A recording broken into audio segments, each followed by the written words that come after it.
Perkenalkan, nama saya Habib Ilham Ramadhani, absen 11.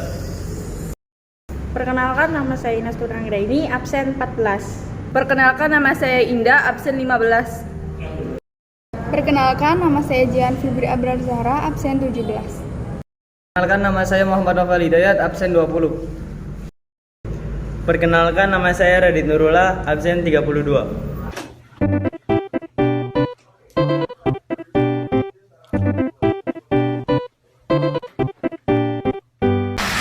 Persatuan dan Kesatuan Bangsa pada masa Orde Lama 5 Juli 1959 sampai dengan 11 Maret 1966.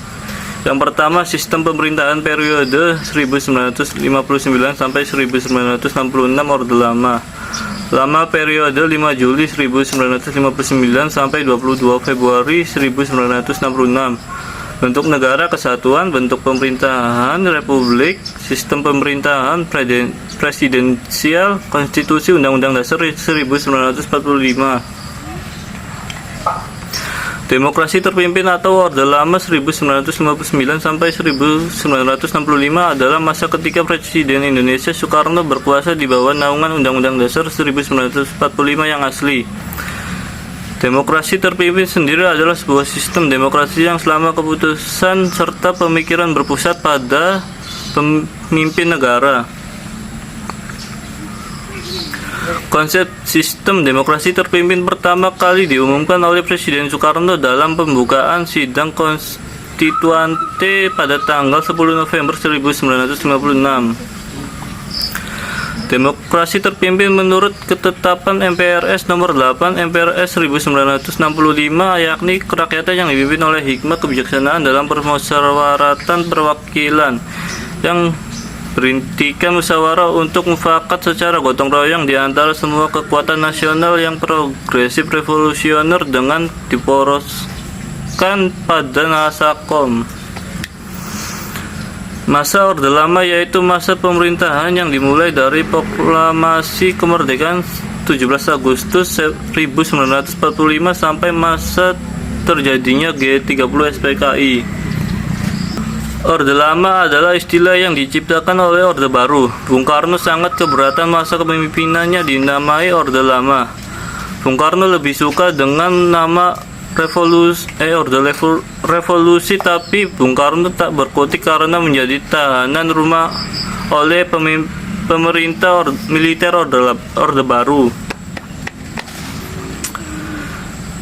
Di Wisma Yasa sekarang jadi Museum TNI Satria Mandala, Jalan Gatot Subroto, Jakarta. Tokoh dari sistem pemerintahan Orde Lama yang dimiliki oleh Indonesia ialah siapa lagi kalau bukan Bung Karno. Dengan segenap pemikiran, kepintaran, dan kecakapannya, Bung Karno perlahan mulai membangun badan-badan negara ini.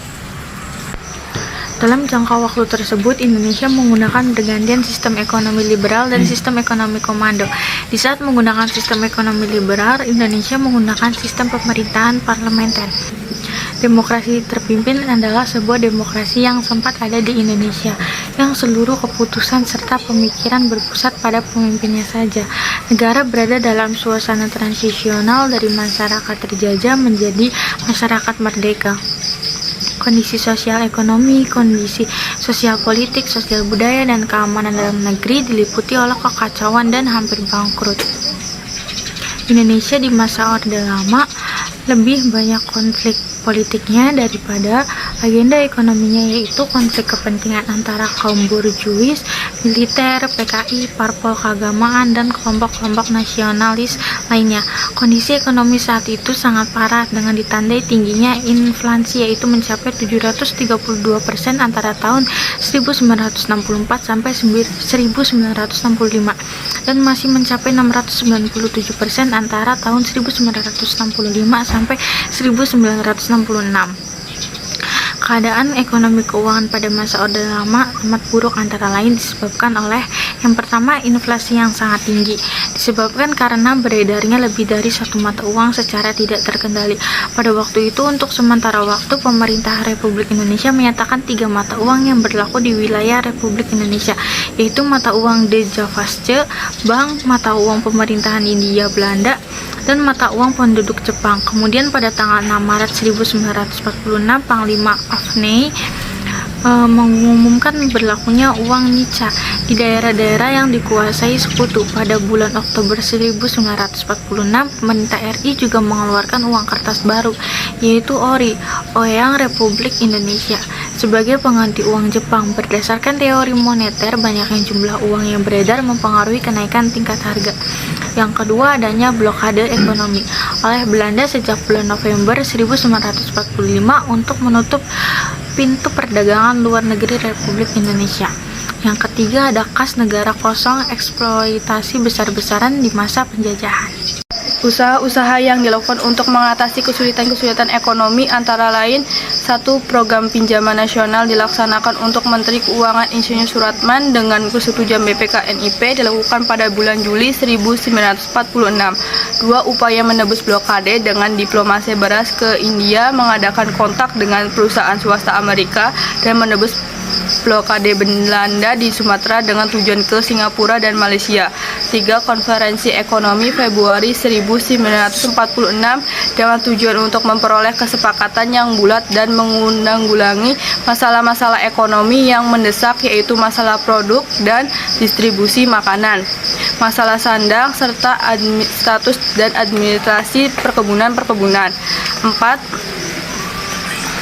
Pembentukan Planning Board atau Badan Perencanaan Ekonomi 19 Januari 1947.